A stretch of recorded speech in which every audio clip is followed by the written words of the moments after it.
Obviously the name of this series is Ideas Powered by Passion, so I started to think of what some of my passions are. And two of my huge passions are women's issues and business. Now, one thing I'd like to clarify is I use the term women's issues very lightly, because women's issues are also men's issues. Now, when I think of women's issues, I automatically think of sexual assault. I don't know about you. And then, that is not the only issue.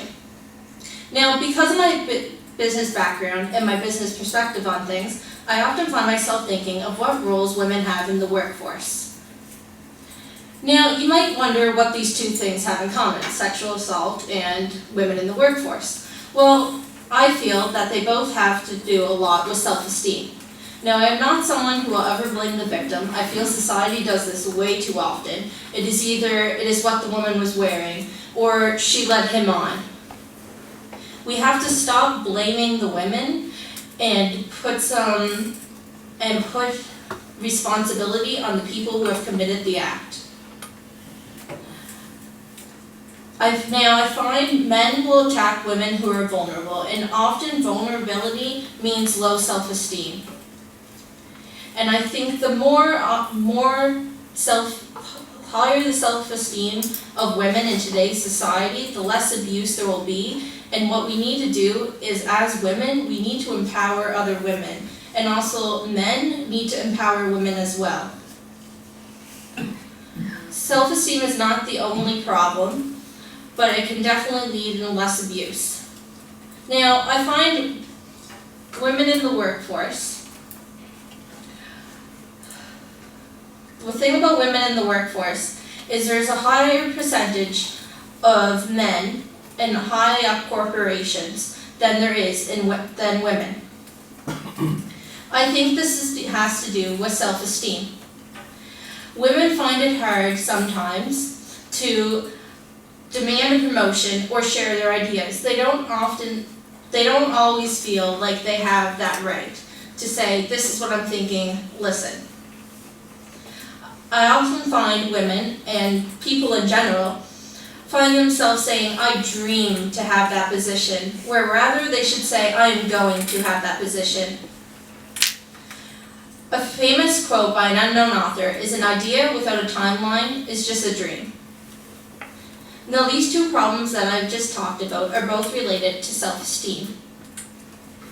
Now I am going to talk a bit about the cause of low self-esteem, and I will do so throughout a spoken word piece about being a woman.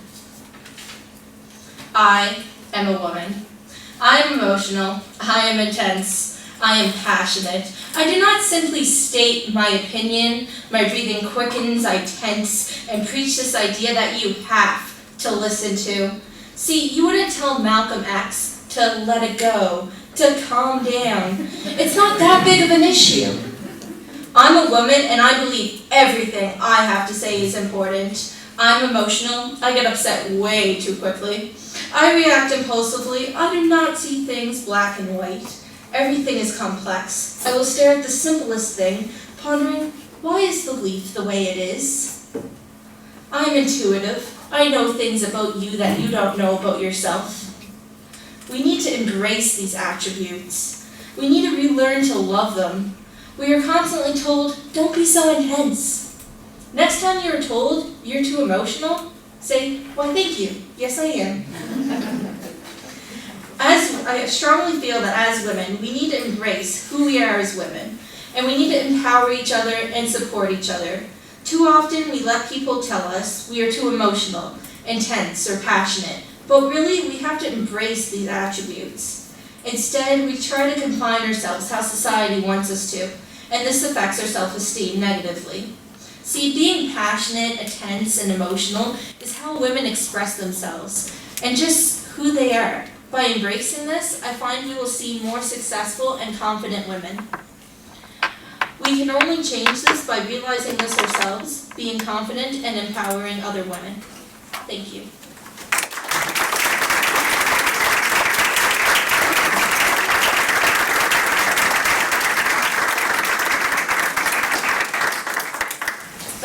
That was incredible. And so now part of this, here's what I'm thinking about, is turning the questions to you, and you offering some words of encouragement, some reflections, or some thoughts about what Sarah had. So if anyone would like to ask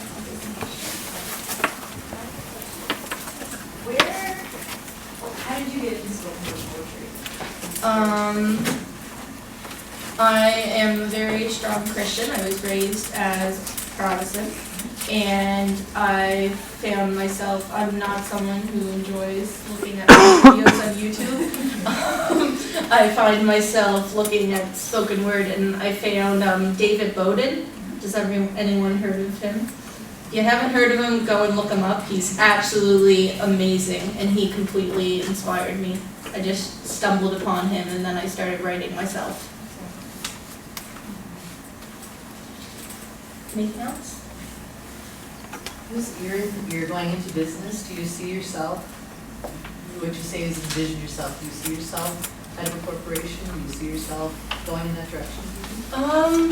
One thing I would really like to do with my business degree is I'm really into theater and I love arts.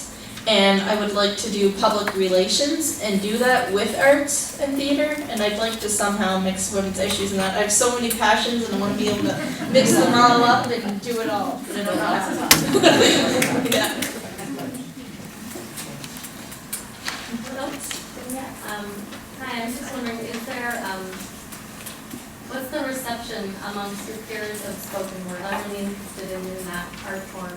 And I'm wondering if there are events going on that I don't know about with spoken word. I know even Halifax has struggled for quite a while to get spoken word, like create a community for it. And that's something I've really wanted to do for a long time, but I'm 18 and I'm in university and I find all these things are kind of pushing me back, but I'd like to find the time to do it. I know Nicole is thinking of heading something like that later on, so definitely. But I know I've done spoken word before at the Cape Breton Fudge Company, and local coffee. That's what I love about Cape Breton is there's coffee shops everywhere. So there's new ones opening up all the time. People love to do open mic, and basically any place that will do open mic, if you want to do spoken word, usually will welcome it. It's great. We have a poetry cafe at CBU in the spring, so Oh yeah. yeah. Awesome. Yes. So again, so thank you very much. That was wonderful. Thanks. And particularly when you do the spoken word, you really see your passion and your confidence really very little. Thank you. So in mixing these passions, have you tried or would you consider trying using spoken word as a way to present presentations in a business class? I would love that. This is my first semester of university, so I haven't gotten the opportunity to do any presentations yet. But I have, not with business, but I know I will, anytime I possibly can, I'll use spoken word. I had a political science class last year in high school, and I did spoken word about politics. Anything I could possibly do spoken word with, definitely. But that would be great. Well, I suggest Thank you you. try and push it. Yeah. That'd be a great way to propose it with new business, huh? Anything else?